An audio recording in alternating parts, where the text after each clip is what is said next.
यो गर्नुपर्छ भनेर भन्नुभएको छ।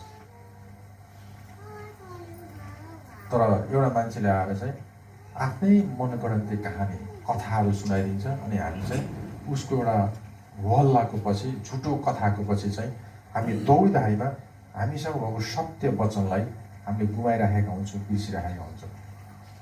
तर जुन वेदी छ यो स्वर्गीय वेदीको एउटा नमुना हो।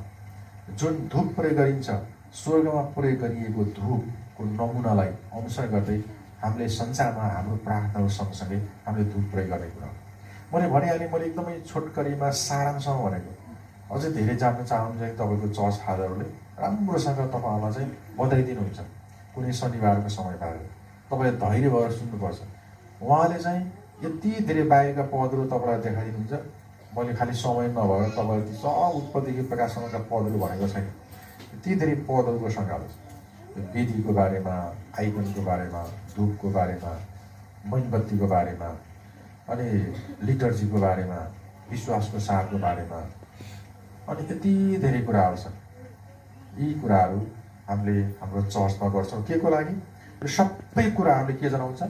किन स्वर्गमा परमेश्वरको आराधना भइरहेको छ र हामीले पृथ्वीमा आराधना गर्दा स्वर्गको आराधनाको नमुनालाई पछ्याउँदै यस पृथ्वीमा स्वर्गमा त्यहाँका स्वर्गदूत र सन्तले गरे जस्तै गरिकन पृथ्वीमा हामीले परमेश्वरको आराधना गर्नुपर्छ।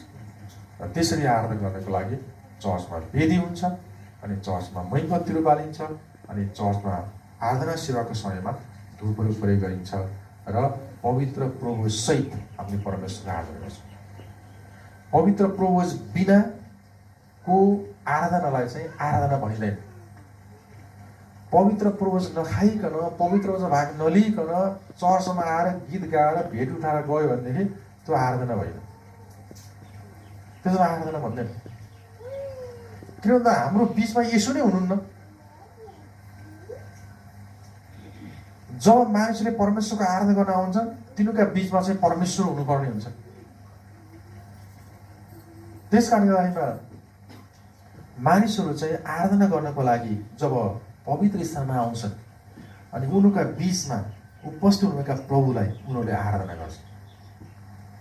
त्यस कारण येशू ख्रीष्ट संसारमा 3.5 वर्षसम्म मानिसको बिचमा रहनुभयो। 33 वर्षसम्म बसेर सेवाकाई गर्नुभयो अनि मानिसको बिचमा येशू हुनुहुन्थ्यो। अनि उहाँले आफ्नो अन्तिम समयमा चाहिँ स्वर्गमा जानुभन्दा पहिला उहाँले बसेर जुन अन्तिम भोज गर्नुभयो, त्यसपछि जुन पवित्र प्रभुको सुरुवात भएको छ।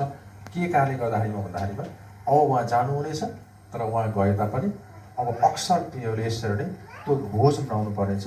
के को प्रतीकको रूपमा अनि के